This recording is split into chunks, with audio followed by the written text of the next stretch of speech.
Magandang umaga po sa ating lahat. Narito ang latest weather update ngayong araw ng Tuesday, August 6, 2024.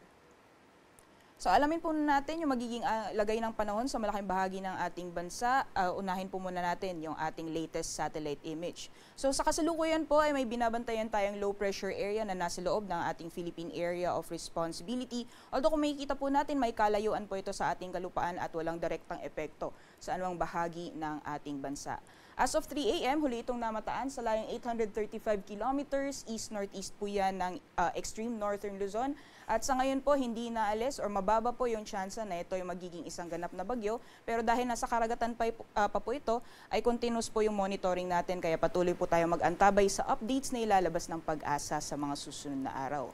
Sa ngayon po, ang nakaka-apekto sa ating bansa ay nakikita po natin yung epekto ng hanging habagat or southwest monsoon at nakaka-apekto po siya sa areas ng southern Luzon pati na rin ng Visayas. Kung makikita po natin dito sa satellite image ay may mga kapal po na kakaulapan na posible magdulot ng maulan na panahon sa areas ilang bahagi ng southern Luzon at Kabisayaan. Samantalang sa nalalabing bahagi naman po ng ating bansa, although may namamataan po tayong mga kaulapan ay hindi naman po sila tumatagal. So most likely magiging mainit pa rin po yung panahon lalong-lalo na pagdating ng tanghali at may mga isolated thunderstorms naman pagdating sa hapon o sa gabi.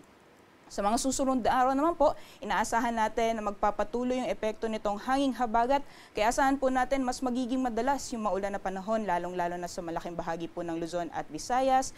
At possible or mas magiging madalas din yung mga isolated mga pag-ulan pagdating sa hapon o sa gabi o sa madaling araw.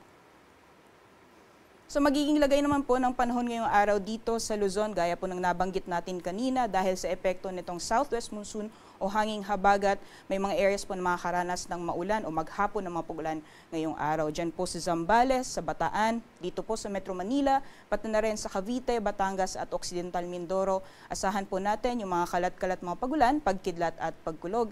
Samantalang sa nalalabing bahagi naman po ng ating bansa, gaya po ng nabanggit natin kanina, posible yung mga mainit na panahon pagdating ng tanghali. Pero sa areas po na apektado ng southwest monsoon, posible po yung mga biglaang buhos ng ulan sa madaling araw. So usually po, yung pattern pagdating sa umaga, ay makakaranas po tayo ng mga biglaang buhos ng ulan. Pagdating po ng tanghali, magiging mainit ang panahon at may mga pag-ulan po ulit pagdating sa hapon o sa gabi. So dyan po sa areas ng Calabarzon, dito po sa NCR, pati na rin sa Mimaropa at Bicol Region, ganun po yung inaasahan natin magiging panahon ngayong araw. And for the rest of Luzon, ay inaasahan po natin mula umaga hanggang tanghali, magiging mainit ang panahon at may mga tsansa naman na mga biglaang buhos ng ulan pagdating sa hapon o sa gabi. Kaya ihanda lamang po natin yung ating mga pananggalang sa ulan or yung ating mga payong.